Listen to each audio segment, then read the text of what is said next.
이거 은근 기대하셨던 아재들 많으실 것 같은데요. 전 사실 기대는 안 했기에 리뷰해보려고 찍먹 정도만 해봤습니다. 그렇다고 제가 어릴 때 삼국지를 싫어한 건 아니에요. 삼국지 3, 4, 5 그리고 영걸전, 조조종, 공명전 이 6가지 작품을 정말 재밌게 한 기억이 있습니다. 무장쟁패도 재밌게 했는데 특히나 전 삼국지 4와 조조전이 최고였던 것 같습니다. 하지만 어릴 때 시뮬레이션 장르를 정말 좋아했는데 이젠 빠르게 진행되고 자극적인 게임을 선호하다 보니까 시뮬레이션 게임 자체를 안 하게 되어서 이런 장르를 선호하진 않게 되었어요. 여튼 제 취향을 최대한 덜어낸다고 생각하고 플레이해본 감상평 결론부터 말씀드리자면 그냥 고만고만하다, 무난 평범하다 라고 말씀드리고 싶습니다. 굳이 점수로 매긴다면 68점에서 72점 정도라고 해야 될까요? 일단 게임 처음 시작할 때 점수를 좀 높게 주려 했습니다. 어차피 그래픽 보고 하는 게임은 아니지만 그래도 나름 깔끔한 화면이 괜찮았고 예전 생각나는 OST가 너무 좋았어요. 삼국지 감성이 느껴져서 시작부터 너무 괜찮았습니다. 그리고 내가 좋아하는 장소를 골라서 플레이하시면 되는데요. 저 같은 분들 당연히 계실 텐데 거의 몇십 년 만에 이런 삼국지 시뮬레이션을 한다면 어디서부터 손대야 할지 과연 이걸 다시 해도 어떻게 손대야 할지 고민이신 분들이 많으실 것 같습니다. 하지만 의외로 걱정할 필요가 없었어요. 튜토리얼이 상당히 잘 되어 있고 플레이 방식도 생각보다 직관적이어서 튜토 설명 들은 후에 이것저것 만져보면 별거 없이 편하게 진행할 수 있었습니다. 그래서 게임 진행하는 게 생각보다 쉬웠어요. 하지만 이게 양날의 검이었을까요? 직관적으로 쉽게 되어 있다 보니 게임 장르 특성상 이 단순한 것들을 계속 반복해야 된다는 겁니다. 그렇게 삼국지 자체를 너무나도 좋아하시는 분이 아니고서야 플레이 도중 충분히 지루함을 느낄 수 있을 거라고 생각했어요. 물론 저도 여기서부터 좀 지루했습니다.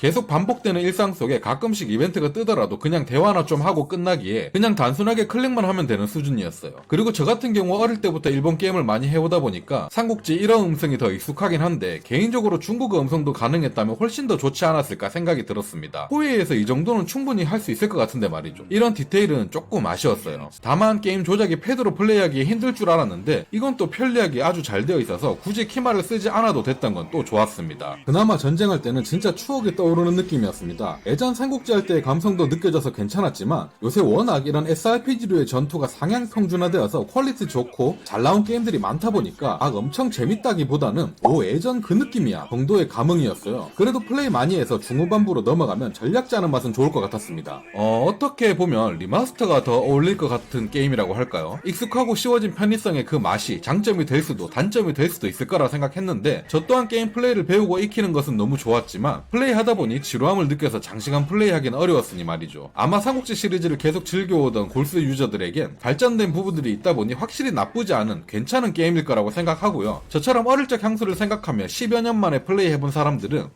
그냥 내가 어릴 때 생각하던 삼국지군 하면서 추억 1시간 정도 느끼다 말 것 같은 게임이었습니다. 그렇다고 막 똥게임, 망게임 수준이란 생각은 전혀 들지 않았기 때문에 입문해보고 싶으신 분들은 조금 더 기다렸다가 할인할 때 해보시는 게 더 좋지 않을까 생각되는 게임이었습니다.